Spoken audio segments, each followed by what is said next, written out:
Hi everyone, welcome back to a new week. We are going to cover the weekly astrological energies just like I usually do, and then once I already post this video, I'll start posting the individual weekly readings. Alright, so this week guys, we're covering August 19th till the 25th, and we have a full moon this week, and we are going to transition out of Leo season into mutable earth Virgo. Okay, so starting off the week though, there's a lot of tense energies in the sky with the full moon and building up to the full moon. So the day before the full moon on the 18th, we already have Mercury squaring Uranus, since Mercury is in Leo and Uranus is in Taurus, and they square each other. So how we're thinking and communicating kind of going into the full moon is already kind of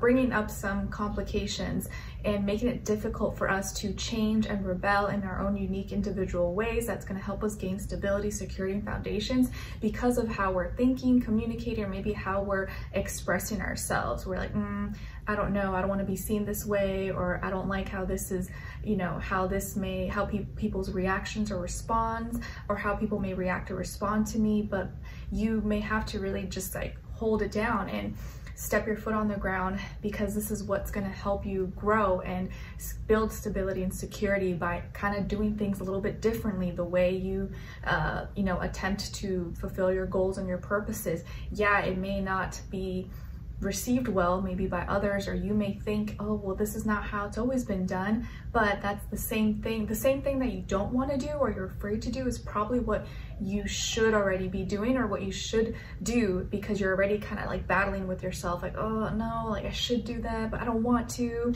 And so you're thinking and communicating, you're having to learn how to kind of get past that, to just do the hard things, and you have to kind of stick at it and be consistent with it, even if you don't see immediate results. So with already that tense energy and squared in the sky, we move into this week on the 19th with the Aquarius full moon. And you guys know my moon is in Aquarius, and actually it's a fixed star, but I can go into that in another video maybe for you guys if you're interested. I have the same one as, or close to the same degrees as Billie Eilish and Muhammad Ali and I think Britney Spears, so it's not really a great one, but anyways. So we have an Aquarius full moon at 27 degrees, and it's interesting because I think there's a few other planets, I think Uranus, and I'm not sure when I looked at the transit, that are also at 27 degrees, even though it's like in different planets, different signs. But it was just interesting to see that, like 3 in total. And then on the same day, we still, I think, have Mars conjuncting Jupiter in Gemini. We have Jupiter in Gemini squaring Saturn in Pisces, and we also have the Sun squaring Uranus. So lots of squares, tensions, learning situations going on this day. And so with this full moon, I feel like it is kind of messing with our heads. And with full moons, it's when we're feeling the most kind of overwhelmed, either filled with too many emotions, frustrations, or you could be feeling super content and fulfilled. But usually it's kind of like people are on edge. We're like, oh, like irritated, or there's a lot going on. And so a lot of times people will act out or be more reactive than usual because it's full of emotion, full of water. Even though this is an air moon, the sun is in Leo, so still lots of drama going on. And it felt like this week actually there was a lot of drama that happened, or at least that I was aware of, that I saw. Maybe you guys noticed too, with like celebrities, social media or something going on. But so with this Aquarius full moon, I do feel like we're gonna want to like associate or disassociate, connect or disconnect. And I think it's more like disconnect from something so that we can connect to the right thing, or disassociate so that we can associate to the right mentality, or the like-minded individuals or ideas that are best for us. And we want to have our own unique voice, be our own true self, but it may feel like it's kind of opposing or at odds with our actions or how we see others acting and responding. So around this full moon, try not to get too stuck in your head or overthink, overanalyze, although it will probably be hard not to do that. And keeping in mind that we have Jupiter in Gemini squaring Saturn in Pisces, so we may be thinking we're making wise decisions and coming to wise conclusions due to all the information and insights and books and articles, whatever we're reading and consuming and absorbing.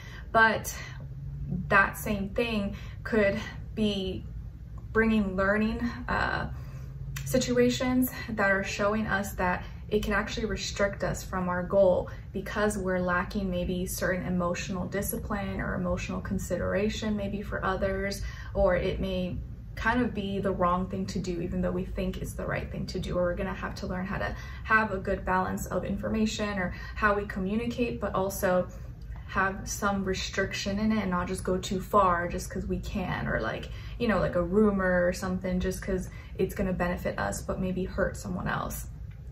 And then the sun squaring Uranus, our actions are teaching us maybe where we need to change and do things in our own unique individual way, even if that means that it brings a little bit of obstacles or challenges at first, that those things are meant to help us grow and develop. Okay, so take it easy on the full moon. People may be a little bit more on edge or extra irritated and quick to maybe have reactions or discussions, fights, arguments, okay? And the next day, on the 22nd, we have we begin Virgo season. So we transition out of Leo season, fixed fire, and we begin and move into Virgo, mutable earth. So our inner perfectionist, our inner critic is coming out to the party. We may think and want to, you know, organize, clean, schedule, focus on our health, our habits, work, finances, and be kind of like categorizing everything and wanting to perfect ourselves, perfect our lives in some way, shape, or form. Everyone does it a little bit differently, right? Like some people are all about keeping their shoes clean. Some people are all about like having this agenda and schedule all perfect, or keeping their kitchen tidy. Like, for example, my mom was always someone, and she still is to this day, like she always has to fill in or keep her eyebrows like perfect, even if she's at home doing nothing or like going to bed, like always has it. Like she can't go anywhere or do anything without having it like perfect, even if there's like no one around, it's just her. It's just like her thing. So it's just like everyone has their little thing. So that thing may become even more of a thing at this time during Virgo season. And then on the 24th of August, we have the asteroid Vesta moving into Virgo. And Vesta is keeper, very devoted. So this kind of adds a little flair, a little flavor, enhancement to the Virgo energy overall of kind of, we may really want to take extra care and be more diligent and persistent with our schedules, habits, money, work, hobbies, habits, you know, anything of that nature, and want to perfect something or make it really detailed and look at the fine print and make sure everything is exactly how we want it to be. So we may even be very critical, but hopefully in a positive way, to improve something and not, you know, just be nitpicky at ourselves or tear ourselves down. Okay, and that is the overall energy. So I feel like with this full moon, since we're starting the week with the full moon, we can kind of transmute that frustration or those learning situations we might be put in, and transmute it in a productive way. And if there is something that's frustrating us or that we're not happy with, like, let's work on it. Let's find practical, logical ways to go about it, since we are entering an earthly season at this time. And Aquarius is all about thinking, communicating, right? And Virgo's about like doing. Okay, like let's do it now, even though Virgo's is very much so still in the mind and overthinking, overanalyzing, but we can do it in a productive way. Okay, or if there is something that's bugging you, stressing you out, maybe go do something with your body, like exercise, cook something, or, you know, kind of focus it on your body, and maybe that'll help get your like mind off of it temporarily. Okay, and what else? Okay, and then now in your weekly individual readings, I am going to do a message for the full moon in Aquarius, and maybe what emotion you may be dealing with or needing to release, detach, let go of, so that you can associate or disassociate to the right mentalities or you know, the right ideas that will get you closer to your goals or whatever. And then I'm also going to do a message, just a general message for Virgo season as we enter into Virgo season, using this like abundance oracle cards that I haven't really ever used. They were kind of just there collecting dust, so I thought I'd just use them. Okay. Oh, I did want to do this. Okay, that's why I had it here. So this is my, sorry, this video might be a little longer than usual. This is my little book of spirit animals. I've had this forever and I love it. It's just like cute and handy, and I even like, you know, read some to Skylar sometimes, even though he doesn't understand, but it's okay, it's fun. And this is something I do every day or almost every day, especially the days I'm working, filming. It kind of just helps set the tone. So today, before I got started, I chose, kind of just saw what came up, a spirit animal for us, and it really kind of resonated with this full moon energy, so I wanted to read it for you guys. And I got, or we got, the Lori, aka Rainbow, which is a bird, and this is chapter 4, page 216. Okay, so elements air, primary colors black, blue, green, orange, red, yellow. So when Lori appears, it means, by the way, I do have this book included in my Amazon storefront under the spiritual category. If you're ever interested or want to purchase it, you know, I get a little commission just from the affiliate, but you don't have to get it. But I actually genuinely like this book. I've always talked about it. It's something that I use. Okay, so when Lori appears, and it's spelled L-O-R-Y, when Lori appears, it means to go after what you want instead of waiting for it to come to you.